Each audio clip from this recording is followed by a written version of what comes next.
Guyana के राष्ट्रपति doctor Mohammad Irfan Ali जी, Suriname के राष्ट्रपति श्री चंद्रिका प्रसाद संतोखी जी, मध्य प्रदेश के राज्यपाल श्री मंगूभाई पटेल, मुख्यमंत्री शिवराज सिंह चौहान, विदेश मंत्री श्री एस जयशंकर जी, मंत्रिमंडल के अन्य सहयोगीगण और प्रवासी भारतीय दिवस सम्मेलन में विश्व भर से पधारे मेरे प्रिय भाइयों और बहनों, आप सभी को 2023 की मंगल कामनाएं। करीब 4 वर्षों के बाद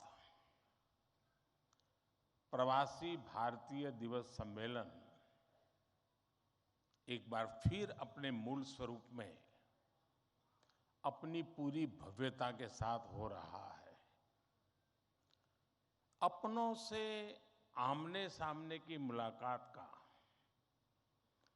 आमने सामने की बात का अपना अलग ही आनंद भी होता है और उसका महत्व भी होता है। मैं आप सभी का 130 करोड़ भारतवासियों की ओर से अभिनंदन करता हूं, स्वागत करता हूं। भाइयों और बहनों, यहां उपस्थित प्रत्येक प्रवासी भारतीय अपने अपने क्षेत्रों में असाधारण उपलब्धियों के साथ अपने देश की माटी को नमन करने आया है। और ये प्रवासी भारतीय सम्मेलन मध्य प्रदेश की उस धरती पर हो रहा है जिसे देश का हृदय क्षेत्र कहा जाता है। एमपी में मां नर्मदा का जल, यहाँ के जंगल, आदिवासी परंपरा, यहाँ का अध्यात्म, ऐसा कितना कुछ है जो आपकी इस यात्रा को अविस्मरणीय बनाएगा। अभी हाल ही में पास ही उज्जैन में भगवान महाकाल के महालोक का भी भव्य और दिव्य विस्तार हुआ है। मैं आशा करता हूं आप सब वहां जाकर भगवान महाकाल का आशीर्वाद भी लेंगे और उस अद्भुत अनुभव का हिस्सा भी बनेंगे। साथियों, वैसे हम सभी अभी जिस शहर में हैं वो भी अपने आप में अद्भुत है।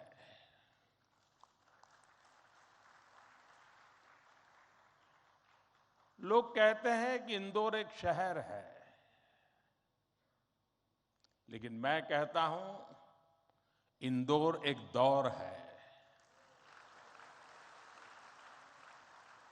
ये वो दौर है जो समय से आगे चलता है फिर भी विरासत को समेटे रहता है।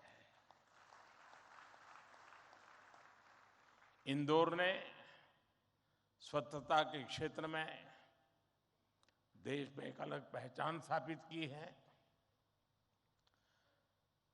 खाने पीने के लिए अपन इंदौर, अपन का इंदौर,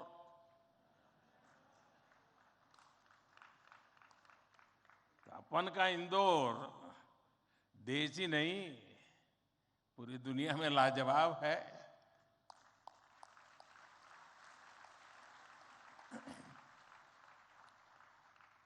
इंदौरी नमकीन का स्वाद, यहाँ के लोगों के यहाँ पर जो पोहे का पैशन है, साबूदाने की खिचड़ी, कचौरी, समोसे, शिकंजी,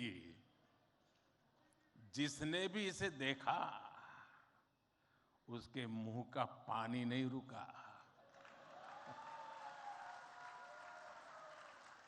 और जिसने इन्हें चखा उसने कहीं और मुड़कर नहीं देखा।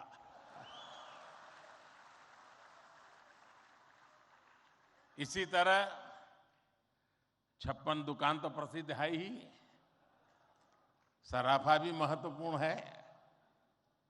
यही वजह है कि कुछ लोग इंदौर को स्वच्छता के साथ साथ स्वाद की राजधानी भी कहते हैं।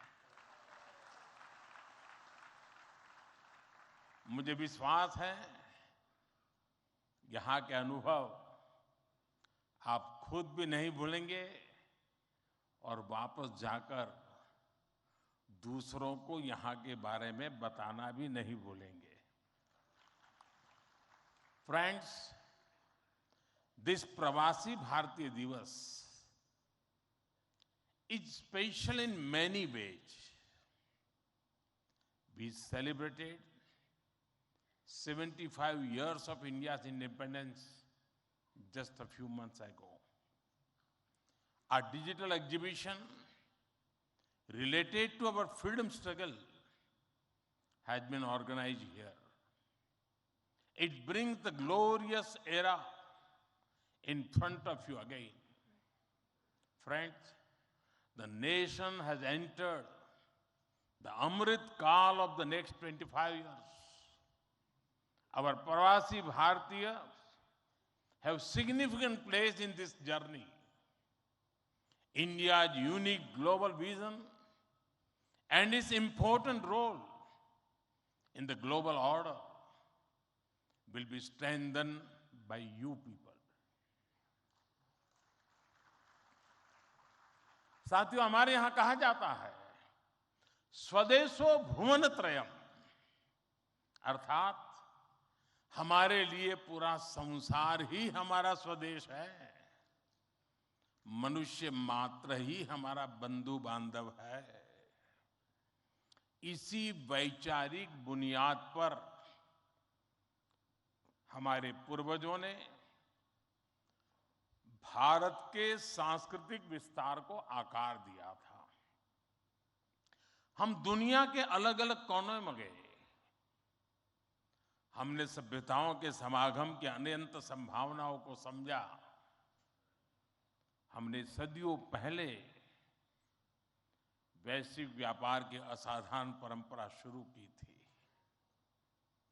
हम असीम लगने वाले समंदरों के पार गए, अलग अलग देशों, अलग अलग सभ्यताओं के बीच व्यावसायिक संबंध कैसे साझी समृद्धि के रास्ते खोल सकती हैं, भारत ने और भारतीयों ने करके दिखाया।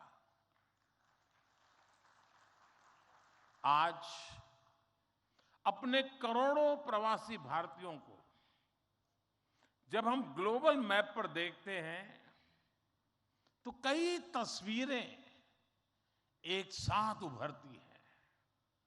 दुनिया के इतने अलग अलग देशों में जब भारत के लोग एक कॉमन फैक्टर की तरह दिखते हैं तो वसुधैव कुटुंबकम की भावना उसके साक्षात दर्शन होते हैं। दुनिया के किसी एक देश में जब भारत के अलग अलग प्रांतों, अलग अलग क्षेत्रों के लोग मिलते हैं तो एक भारत श्रेष्ठ भारत का सुखद एहसास भी होता है। दुनिया के अलग अलग देशों में जब सबसे शांतिप्रिय, लोकतांत्रिक और अनुशासित नागरिकों की चर्चा होती है तो मदर ऑफ डेमोक्रेसी होने का भारतीय गौरव अनेक गुना बढ़ जाता है। और जब हमारे इन प्रवासी भारतीयों के योगदान का विश्व आकलन करता है तो उसे सशक्त और समर्थ भारत, इसकी आवाज सुनाई देती है। इसलिए ही तो मैं आप सभी को, सभी प्रवासी भारतीयों को विदेशी धरती पर भारत का राष्ट्रदूत, ब्रांड एम्बेसडर कहता हूं। सरकारी व्यवस्था में राजदूत होते हैं, भारत की महान विरासत में आप राष्ट्रदूत होते हैं। Friends, your role as India's brand ambassador is diverse. You are brand ambassadors of Make in India. You are brand ambassadors of yoga and Ayurveda.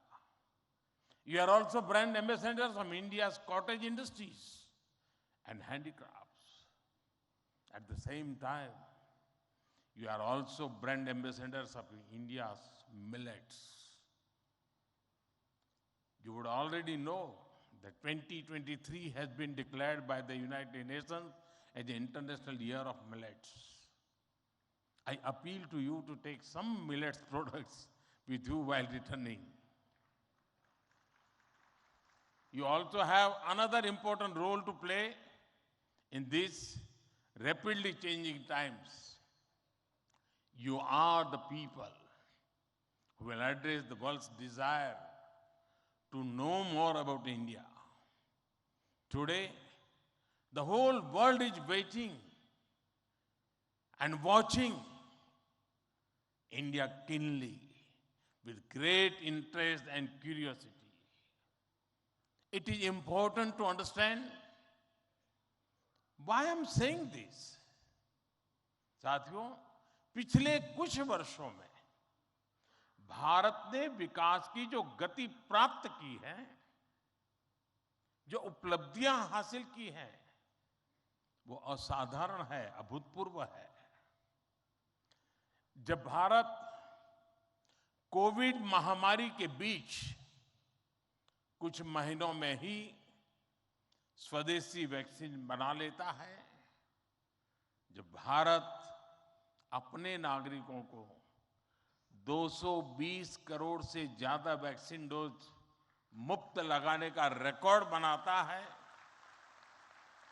जब वैश्विक अस्थिरता के बीच भी भारत विश्व की उभरती अर्थव्यवस्था बनता है, जब भारत विश्व की बड़ी इकोनॉमी से कॉम्पीट करता है, टॉप 5 इकोनॉमी में शामिल होता है, जब भारत दुनिया का तीसरा सबसे बड़ा स्टार्टअप इकोसिस्टम बनता है, जब मोबाइल मैन्युफैक्चरिंग जैसे क्षेत्रों में, इलेक्ट्रॉनिक मैन्युफैक्चरिंग के क्षेत्र में मेक इन इंडिया का डंका बजता है, जब भारत अपने दम पर Tejas fighter plane, aircraft carrier, INS Vikrant और अरिहंत जैसी न्यूक्लियर सबमरीन बनाता है, तो स्वाभाविक है दुनिया और दुनिया के लोगों में क्यूरियोसिटी होती है कि भारत क्या कर रहा है, कैसे कर रहा है।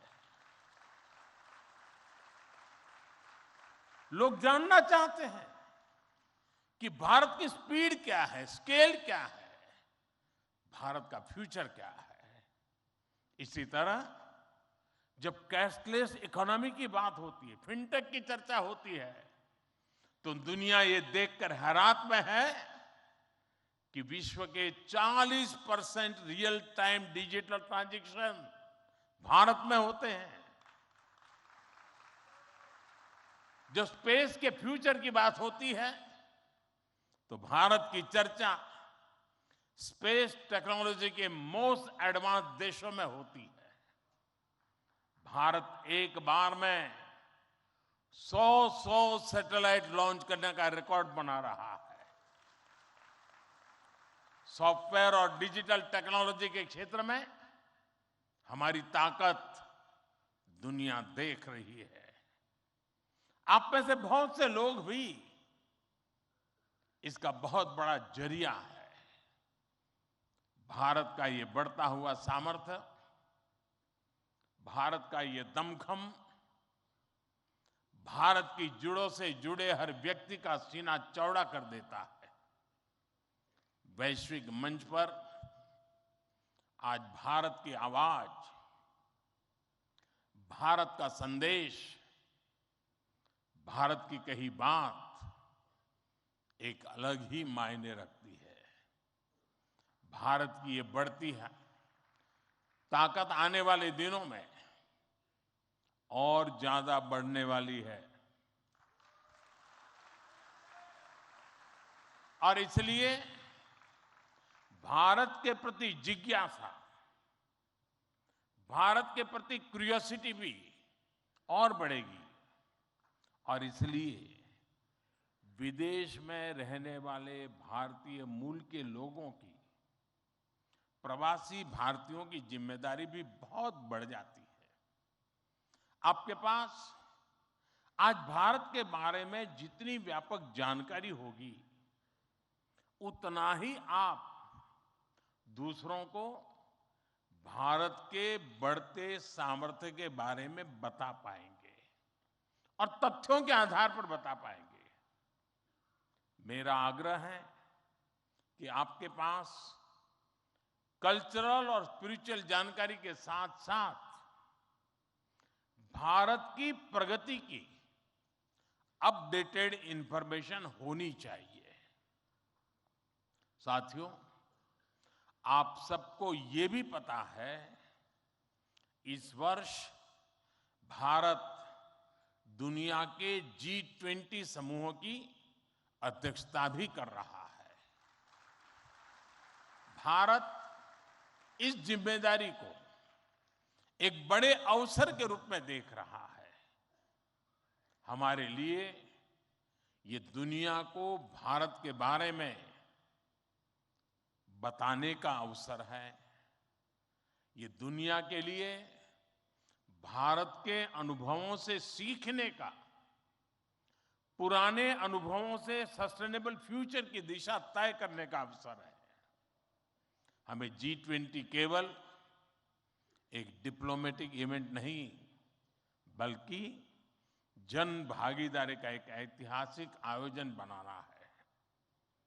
इस दौरान विश्व के विभिन्न देश भारत के जन जन के मन में अतिथि देवो भव की भावना का दर्शन करेंगे।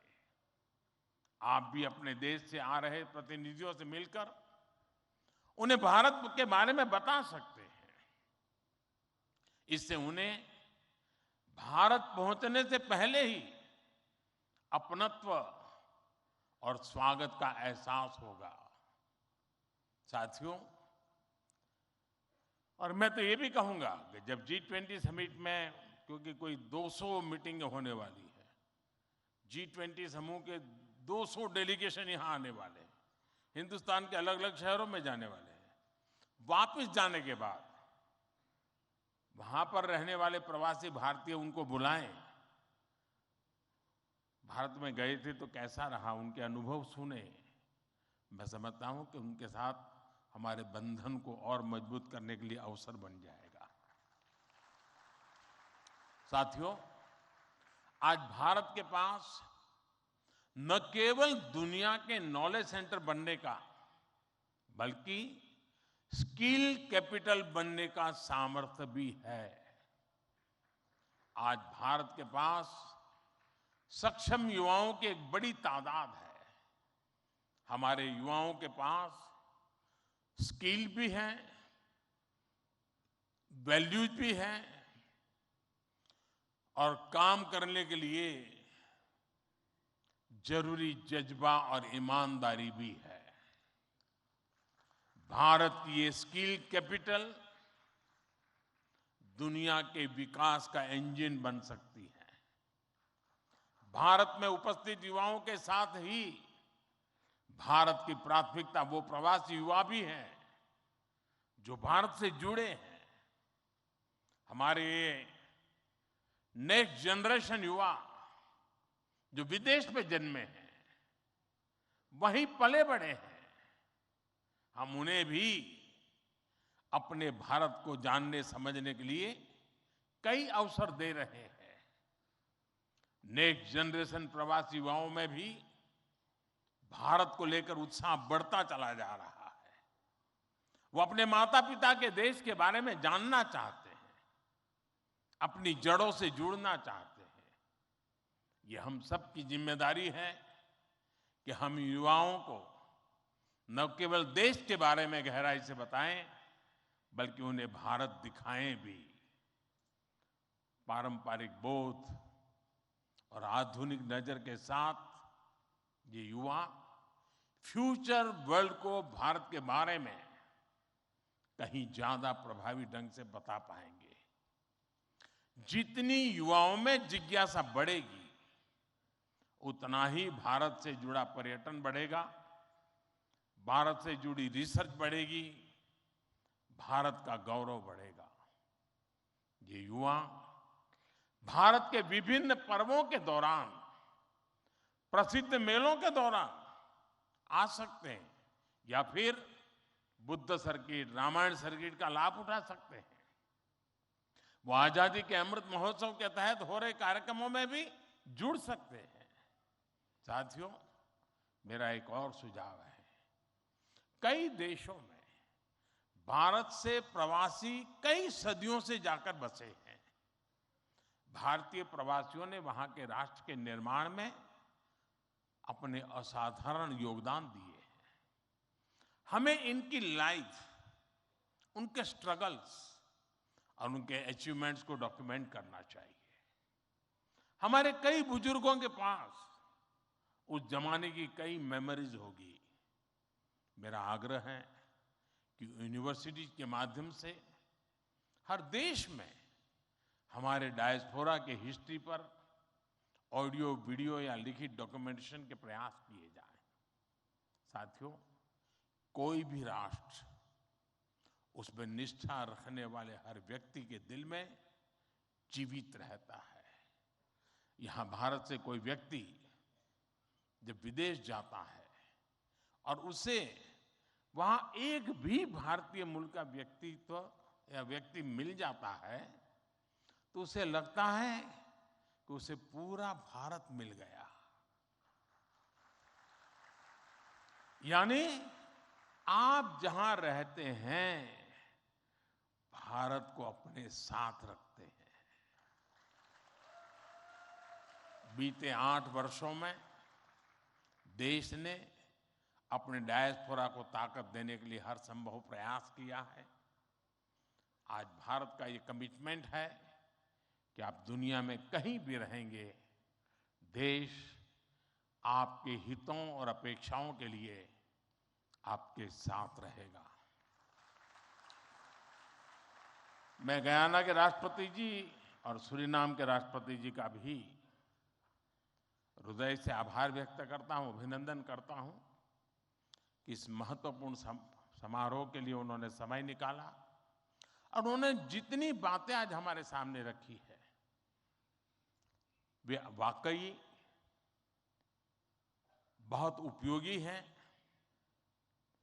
और मैं उनको विश्वास दिलाता हूं कि जिन सुझावों को उन्होंने रखा है, उस पर भारत जरूर खरा उतरेगा। मैं गयाना जी के राष्ट्रपति जी का भी बहुत आभारी हूं कि उन्होंने आज काफी पुरानी यादें साझा की। क्योंकि जब मैं गयाना गया तो मैं कुछ भी नहीं था, मुख्यमंत्री भी नहीं था, और तब का नाता उन्होंने याद करके निकाला। मैं उनका बहुत बहुत आभारी हूं। मैं फिर एक बार आप सभी प्रवासी भारतीय दिवस के लिए इस समारोह में आए, बीच के गैप के बाद मिलने का मौका मिला है। मेरी तरफ से आपको अनेक अनेक शुभकामनाएं हैं। बहुत लोगों से मिलना होगा, बहुत लोग चीजें जानने को मिलेगी, जिसे लेकर के, उन स्मृतियों को लेकर के फिर अपने कार्य क्षेत्र में लौटेंगे, अपने रिस्पेक्टिव कंट्री में जाएंगे। मुझे विश्वास है कि भारत के साथ जुड़ाव का एक नया युग शुरू होगा। मेरी आपको बहुत बहुत शुभकामनाएं। धन्यवाद।